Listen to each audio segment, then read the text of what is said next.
Hey guys, welcome back. Drip Coach here with Drip and Farm for Poverty, where we don't trust, we verify and operate with integrity and transparency. In today's video, I got a clip from Joe Consorti. I believe he's kind of a new and up and coming content creator. He doesn't have that many subscribers or that many views, but man, he's got some fire content on his channel. And this one specifically is reference to the big beautiful bill, which is now signed into law. It is official, but he breaks it down in this 5-minute clip of exactly what it means and how it will affect the economy and, of course, what that means for Bitcoin. So let's listen to his 5-minute clip. Cost-cutting Republicans. So President Trump just told cost-cutting Republicans to stand down. On Truth Social, he said, remember, you still have to get reelected. Don't go too crazy. We'll make it all up times 10 with growth, more than ever before. The translation here is that the plan isn't to cut spending, it's to juice the economy with tax cuts, spend billions more, and cover the gap by borrowing trillions. Because no one gets reelected by tightening belts. And that's exactly what the big beautiful bill is all about. Let's break it down. So the US Senate passed this sweeping tax and spending package on July 1st by the narrowest margin possible, 51-50, with Vice President J.D. Vance breaking the tie. As of now, it's not yet law. The House still needs to approve it, but if passed, it would blow the doors off of federal finances. First, the debt ceiling. This bill raises the cap from $36.146 trillion to $46.146 trillion, an increase of $5 trillion to avoid default and fund the next leg of the American debt binge. That alone tells you everything you need to know about how serious the government is about restraint. They're not.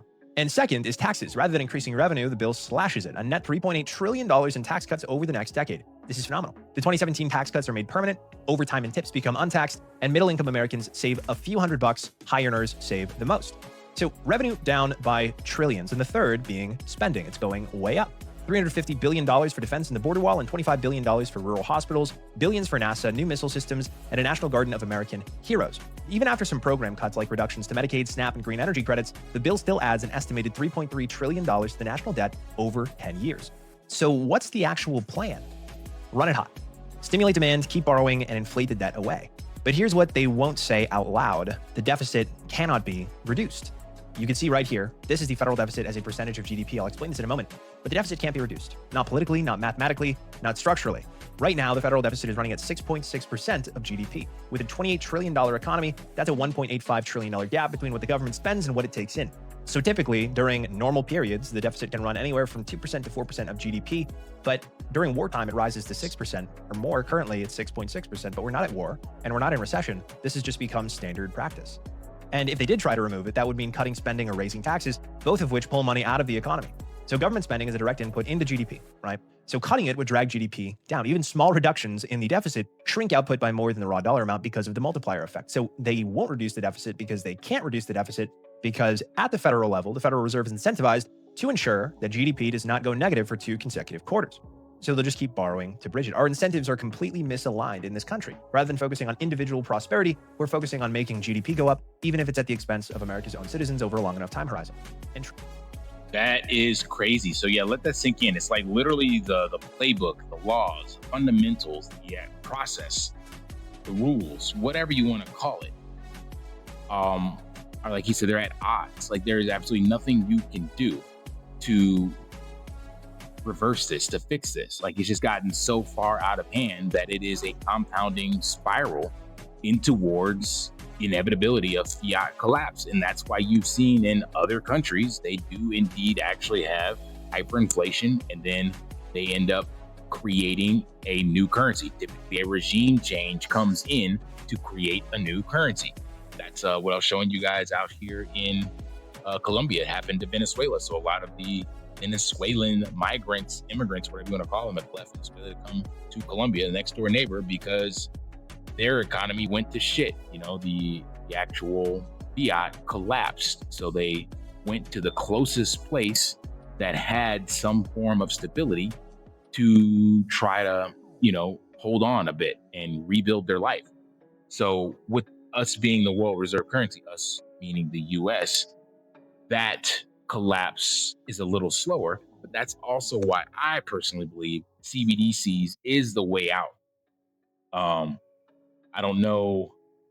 I don't think it will happen right now in Trump's term, but I predict that definitely within the next decade, because again, nothing stops this train, that they will find a way to create this, and it will be some pandemic style, because there is no other way to fix this.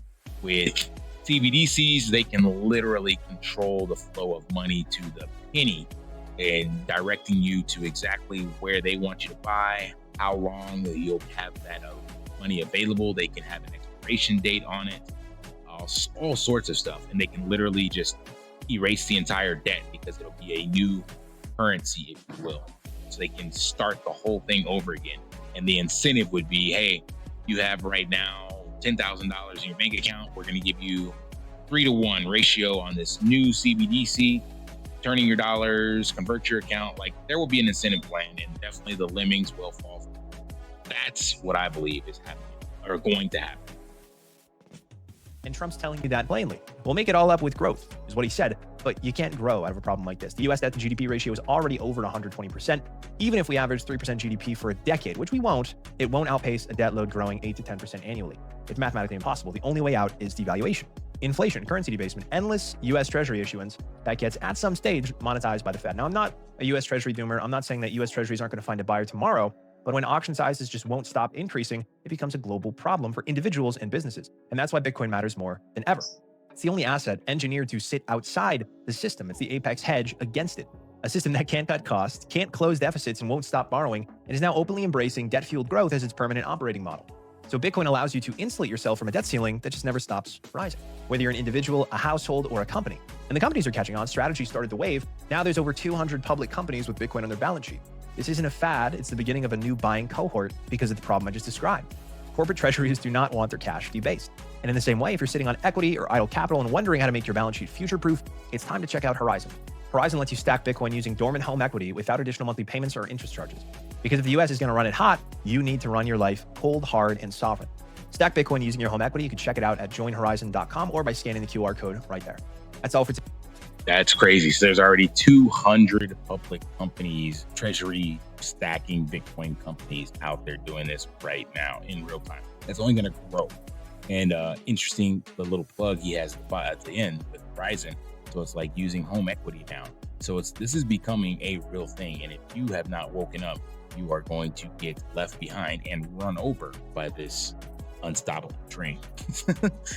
Because like he said, companies, now nation states, treasuries, all this stuff, they are backing Bitcoin. So if you're not, then it's like, yeah, what are you doing? We know the saying, follow the whales or swim with the whales. And if they're showing you what they're doing because they don't want to lose their money, and they're able to borrow at like 1%, 0% compared to the 15, 20 that we get. If they're afraid to lose that and they got it for next to nothing, why are you not following in their footsteps doing the exact same thing? Let that sink in and ask yourself, what your exit strategy is, because the writing is on the wall and everyone else with big money is showing you the playbook. All right, that's all I got. Smash that HBO special. Help a brother out. Like, subscribe, comment down below. Until next time, lift daily and achieve your impossible. See ya.